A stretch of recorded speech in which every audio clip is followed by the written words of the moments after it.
فبأي آلاء ربكما تكذبان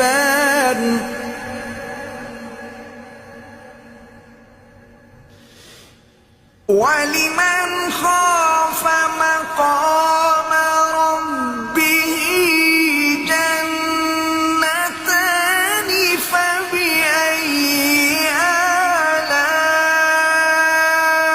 آلاء ربكما تكذبان ذواتا أفنان فبأي